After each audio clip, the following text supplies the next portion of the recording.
Hey, bonjour tout le monde, bienvenue dans une nouvelle vidéo sur la chaîne de Guildarts29. Donc aujourd'hui on va faire le preview pour la saison 2023-2024 des Blackhawks de Chicago. Donc sans plus tarder, on va regarder les statistiques de la saison passée. Donc comme vous le savez, les Blackhawks, ça n'a pas été une très bonne saison, ça a été une des pires de la Ligue nationale. Donc pour les joueurs, il n'y a rien de vraiment très fantastique. Vraiment, ils n'ont pas beaucoup de joueurs avec beaucoup de points. Pour les buts, il y a Radish et Antanasiou qui ont fini avec 20 buts chacun. Donc quand tes deux meilleurs buteurs ils ont seulement 20 buts, ça va vraiment mal à la shop. Ensuite de ça, tu as Max Domi qui a fini avec 18 buts. Comme vous pouvez voir, il y a une étoile parce qu'il n'a pas fini la saison avec l'équipe. Ensuite de ça, pour les points, il y a Domi et Kane qui mènent l'équipe avec 49 et 45. Les deux joueurs n'ont pas terminé la saison avec les Blackhawks qui ont été échangés à la date limite des transactions. C'est quand même eux les meilleurs pointeurs, puis aucun des deux a 50 points. Vraiment, je suis obligé de dire que ça fait pitié tellement il n'y a pas beaucoup de points dans cette équipe-là. Même les Canadiens, comme par exemple, qui sont une équipe vraiment mauvaise, il y avait des joueurs de 50, 60 points. Puis c'est vraiment décevant quand ton meilleur joueur qui est encore avec l'équipe a fait 40 points la saison passée. Ça fait dur. Donc, il va avoir besoin d'un sauveur pour les sauver. Puis, honnêtement, on a l'impression qu'ils l'ont eu au dernier repêchage. Donc, on va en parler un peu plus tard de ça. Donc, dans les buts, il y a Peter Mrazek qui a eu un 894 de pourcentage d'arrêt avec un moins 6.3 goal save above expected. Donc, ça n'a vraiment pas été une bonne saison pour Mrazek. On s'attendait à pas grand-chose de lui, mais vraiment, ça a été encore pire que ce qu'on pouvait s'attendre. Ensuite de ça, il y a Staylock avec un 908 de pourcentage d'arrêt, moins 2.2 goal save above expected. C'est quand même pas mauvais, mais c'est vraiment pas un gardien partant ni un backup. C'est correct, mais sans plus. Puis, comme vous pouvez voir avec l'étoile, il n'est plus avec l'équipe.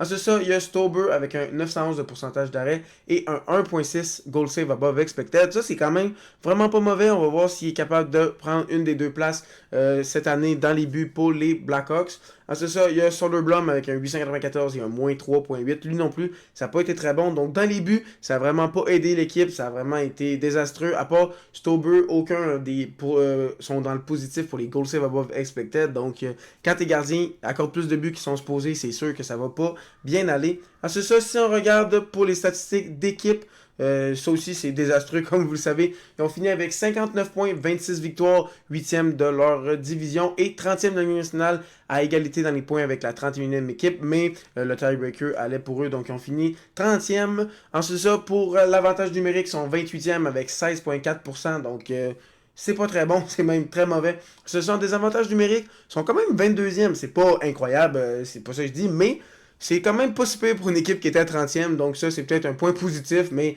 quand ton point positif c'est que tu as fini 22e pour le désavantage numérique, on le sait que la saison s'est mal passée.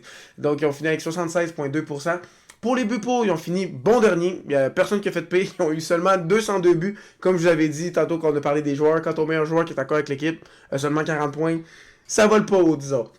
Ensuite de ça, pour les buts contre, ils ont fini 28e avec 299. Donc, comme je vous ai parlé un peu plus tôt, les gardiens de but n'ont pas fait le travail. Donc, si les gardiens de but avaient fait un peu plus le travail, peut-être qu'il aurait plus été dans les 23, 24, 25. Donc, peut-être que la défensive est moins pire que l'attaque. Comme on peut le voir avec le désavantage numérique puis les buts contre, c'est un peu mieux en défensive qu'en attaque, mais c'est quand même vraiment à retravailler. C'est vraiment rien de fantastique en attaque et en défensive.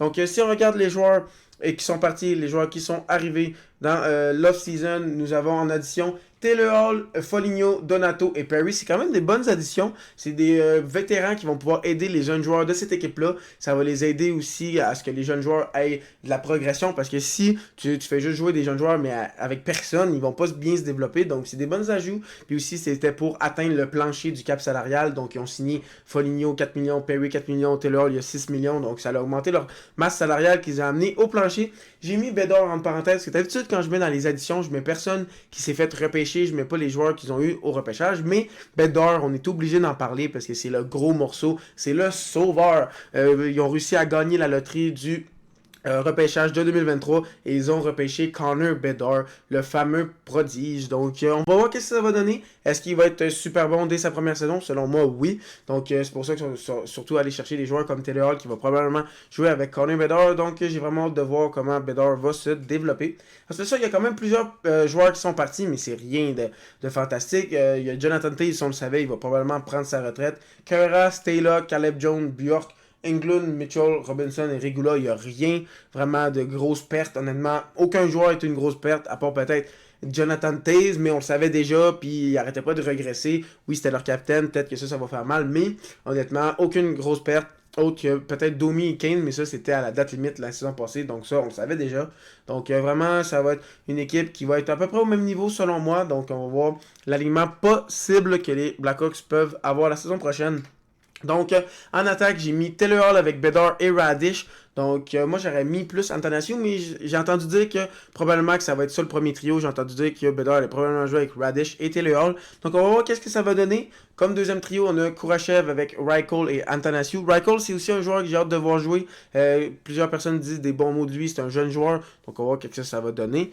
Ensuite de ça, comme troisième trio, on a Donato, Dickinson et Johnson. C'est ça, quatrième trio. On a Foligno, Blackwell et Perry. Donc, plusieurs vétérans sur ce bottom six qui va pouvoir mentorer les jeunes joueurs comme Bedard, Reichel, Korchinski, les futurs joueurs qui vont venir. Ensuite de ça, à la défensive, on a Korchinski, Seth Jones, Vlasic, Murphy, Tenardy et Zaitsev. Il n'y a rien de fantastique, mais la première paire est vraiment très intéressante parce que comme on le sait, oui, Seth Jones est probablement trop payé, mais ça reste un très bon défenseur. Et Korchinski, qu'est-ce qu'il a fait dans les juniors? Ça a vraiment été une domination. Donc j'ai vraiment hâte de voir qu'est-ce qu'il va faire. Et si vous ne saviez pas trop c'est qui Korchinski, il avait été repêché 7e au repêchage. C'est le choix qui avait été donné aux Blackhawks en échange pour Alex DeBrincat. Donc Korchinski, à date, son développement va super bien.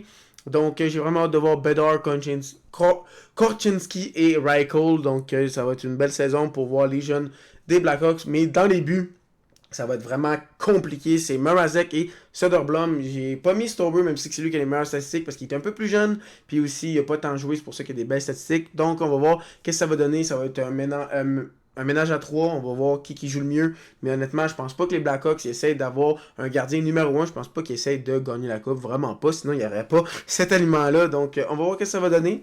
Donc, si on regarde pour les joueurs en extra pour les Blackhawks de Chicago, on a Boris Katchouk, Cole Gottman en attaque. Ensuite de ça, à la défensive, on a Rousse Philippe. Et dans les buts, comme j'en ai parlé un peu plus tôt, on a Jackson Stauber. Donc, vraiment, rien de fantastique non plus dans les extras. À part Boris Katchouk, que j'aimerais ça peut-être voir jouer si il y a des blessés, parce qu'il m'a quand même un peu intéressé la saison passée. C'est ça, si on regarde pour les prospects, ils ont quand même des bons prospects, surtout en attaque, ils ont Frank Nazar et Oliver Moore. Donc vraiment, l'année passée, ils ont repêché Connor Bedard, mais aussi Oliver Moore, je pense que c'était 19e si je ne me trompe pas. Donc dans le même repêchage, ils ont probablement eu leurs deux premiers centres pour les 15-20 prochaines années. Donc ils sont vraiment en business là-dessus. Donc aussi, Frank Nazar, c'est le joueur qui est le choix qu'ils ont reçu dans l'échange de Kirby Dach. Donc vraiment, je trouve que Frank Nazar, c'est un bon prospect aussi. En défensive, on a Sam Rinzel. Et dans les buts, on a Drew Comesso et Adam Gajan. Deux gardiens qui ont été repêchés dans les deux premières rondes des derniers repêchages. Donc on va voir ce que ça va donner. Donc comme je vous l'ai dit, ils n'ont pas leur gardien du futur. C'est pour ça qu'ils essayent d'en repêcher au repêchage. Donc on va voir si ça va être un des deux, le futur gardien. Donc moi, je pense que les Blackhawks, honnêtement, ça va être une saison à voir jouer Bedard, à voir jouer Korchinski, voir du développement des jeunes joueurs, mais on le sait très bien, les Blackhawks vont pas faire les séries. Ils vont essayer encore d'avoir un choix top 5 pour le prochain repêchage. Selon moi, ils vont dernier de leur division. Surtout que leur division, il n'y a aucune équipe fantastique, mais toutes des équipes compétitives. Puis eux, ils le sont pas. Donc, honnêtement, je pense qu'ils vont peut-être pas être derniers pour les points parce que Connor Bedard, Taylor Hall, c'est des belles ajouts offensifs, mais ils vont être désastreux. Donc, moi, je pense qu'ils vont être derniers. Et vous, dites-moi dans les commentaires qu'est-ce que vous pensez des Blackhawks. Est-ce qu'ils vont rester derniers de leur division? Et est-ce que Connor Bedard va gagner le trophée Calder? Est-ce qu'il va faire 100 points? Il va être une superstar dès le début? Dites-moi ça dans les commentaires. Aussi, si vous êtes encore là, sûrement que vous avez aimé la vidéo. Donc, n'hésitez pas à liker, à vous abonner si ce n'est pas déjà fait et cliquer la petite cloche pour savoir quand je vais faire d'autres vidéos. Et sur ce, bonne fin de journée.